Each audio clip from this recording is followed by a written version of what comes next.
I don't see how we get to this point. I think it is a complete overstep of judicial powers that DA Creuzot manipulated in an event to get an indictment. He did everything he could to secure an indictment, and he not only secured one, he had secured 10 on one and 12 on another, and it's unprecedented, not only in Dallas County, but in any county across this country.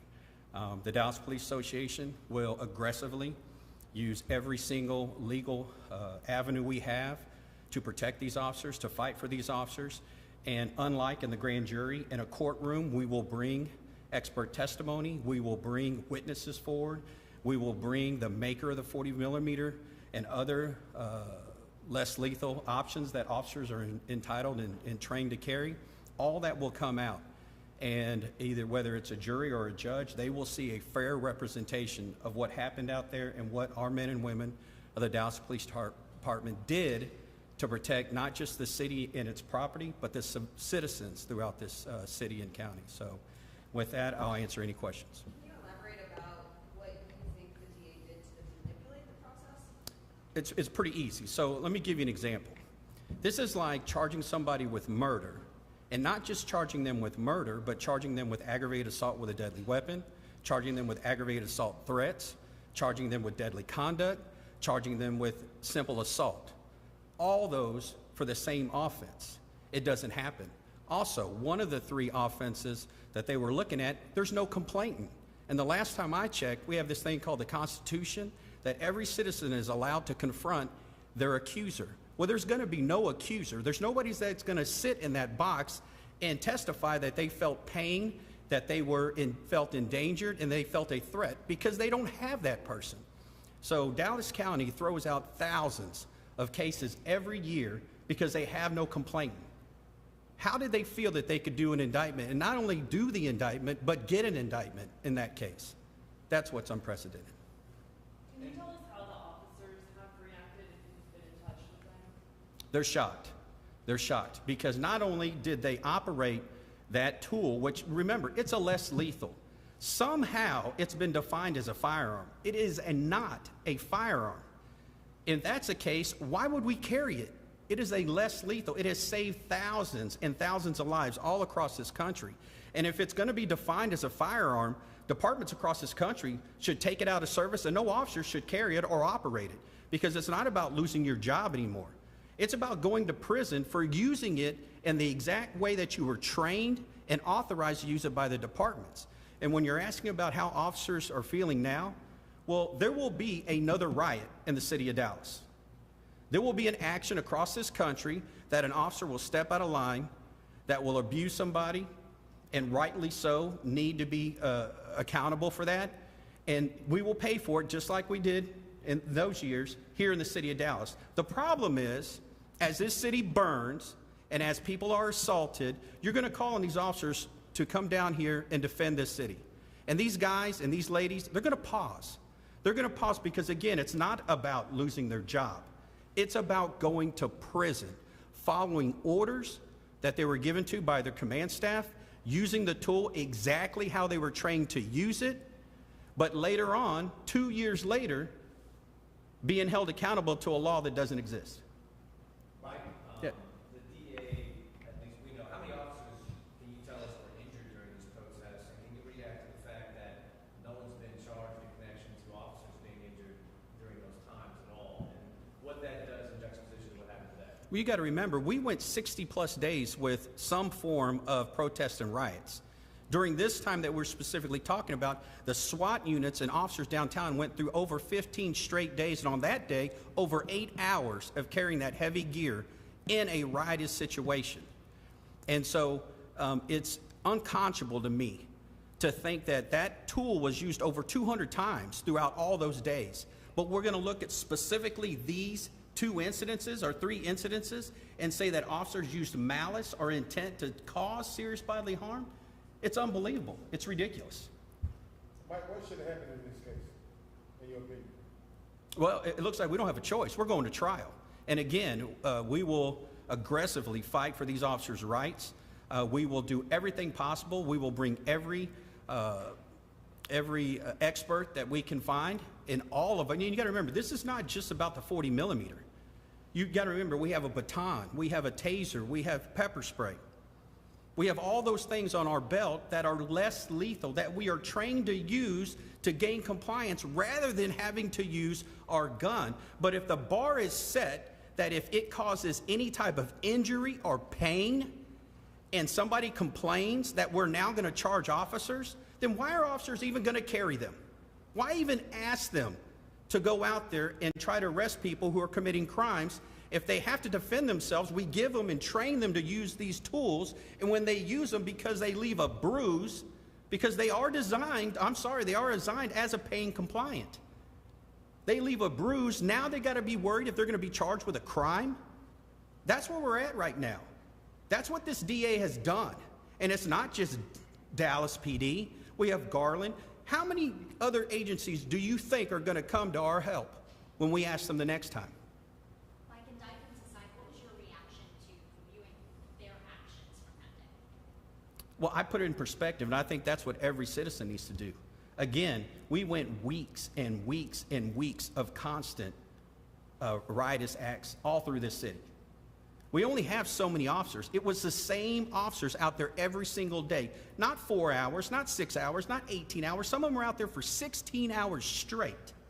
And when you put it in that perspective of what they were trying to do, all right, the Code of Criminal Procedures and the Penal Code says that we can use force to disperse a riotous crowd. And that is exactly what happened. You got to remember, the SWAT team didn't even get called in until the patrol officers were overtaken. And then they called them in because of that threat. And we're going to tell them what? Don't protect yourself. Don't do your job. The chief mentioned that things weren't perfect, but he wasn't sure if it rose to the level of criminal intent. How would you look at the officer's action? I mean, did they do everything the right way, or is it more of a case that maybe they made mistakes, but they weren't criminal intent? Well, there was a lot of mistakes that were made, not just in the city of Dallas, all over this country. You have to remember, the majority of this department, 90% of this department have never been in anything like that. You can't train for that. You can do the best that you can, but you got to remember, when we do train our mobile field force, we have other officers just throwing empty water bottles at us because we're not there to injure anybody. So although we train as much as we can for the real thing, you can only hope that the real thing goes the way you want it to go. And unfortunately, when there's different things involved that you don't control, being other people and their actions, it's not going to be textbook. There's no such thing as textbook. And anybody who's been in the military or any form of paramilitary organization understands that. You train for the best that you can, but you can't train for everything. Mike, so what would be the recourse, just being devil's advocate?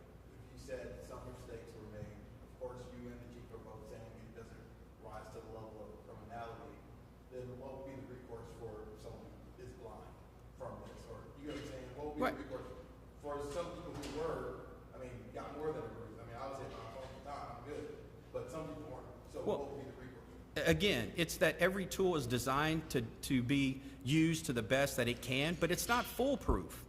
It's labeled less lethal, but it doesn't mean that it can't cause serious bodily harm. Even a pepper spray has caused heart attacks because you don't know that somebody has a health condition. You use it in the form that you're trained to use it, and it had adverse actions, consequences. This young man, I don't know exactly what happened, but even if, for example, if I'm using it against you, sir, I'm aiming for your chest. But at the point that I fire and it hits you, if you duck or you move, that consequence doesn't fall on me. We don't, for the most part, we don't pick where we can arrest. That's the person we're trying to arrest. They choose where force is used. We don't choose that. We are a reactive form of policing. We're cause and effect. You do one thing, we react to your action. So because of that, we don't have controls of everything. So unfortunately, injuries like that might occur, and for that, all I can say is I'm sorry that he went through that. It's very unfortunate that he went through that. If he feels that there's civil recourses for him, absolutely, he has every right to do so.